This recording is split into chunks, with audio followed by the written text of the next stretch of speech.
This is my audience for my persuasive speech. Good evening. My name is Kathleen Crawford. Did you know one of the biggest debates in American society today is, are too many vaccines required for children? Today, the CDC recommends that children get 49 doses of 14 vaccines before the age of 6, and by the time they reach the age of 18, they're required to have 69 doses. They're required 3 times as many vaccines in today's society versus back in 1980. Some examples of vaccines that children receive at a very young age is hepatitis B.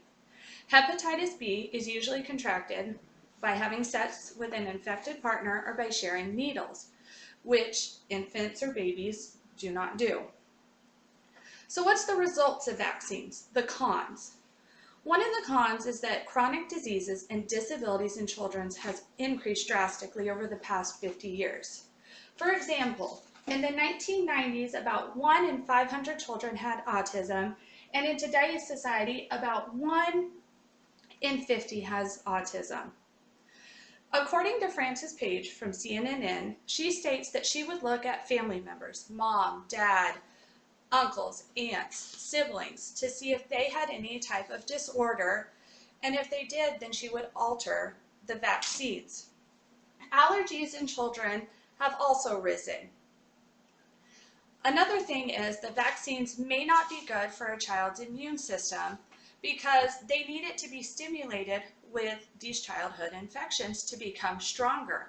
The Children's Hospital of Philadelphia states that it is true that natural infection almost always causes better immunity than vaccines. Vaccines also can contain harmful materials. A single shot can contain bacteria, viruses, aluminum, mercury, and they can also be made using cells from aborted fetuses. Most diseases the vaccines target are relatively harmless. One of them is the chickenpox. When you get the chickenpox, it is usually just a rash with blisters and can be treated with acetaminophen or cool compresses.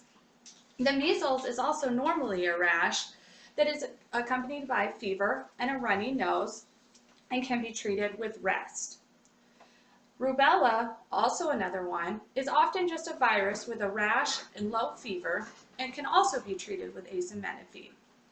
So what good do vaccines do, or what good do they accomplish? First of all, they can save children's lives. The amount of diseases have increased drastically.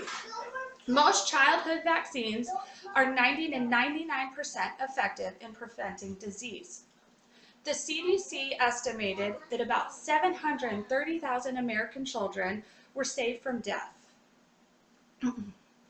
Vaccines have also eradicated some diseases, such as polio and smallpox. The last case of smallpox in the U.S. was in 1948, and the last case in the world was back in 1977. Let's see. Diphtheria killed 21,000 people yearly. Measles killed 530,000 people yearly, and rubella killed about 47,000 people yearly. They say that the ingredients in the vaccines are also safe in the amounts used. They say children are exposed to more aluminum in breast milk and infant formula than they are exposed to in vaccines. And they are also exposed to more bacteria, viruses, toxins, and other harmful substances in a normal day of activity than in vaccines. So are vaccines safe?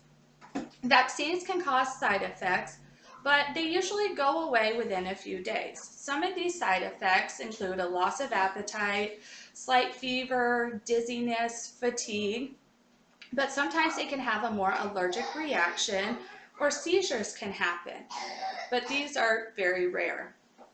They say vaccines are studied extensively and they're put through enormous amounts of research. Scientists believe that they are entirely safe.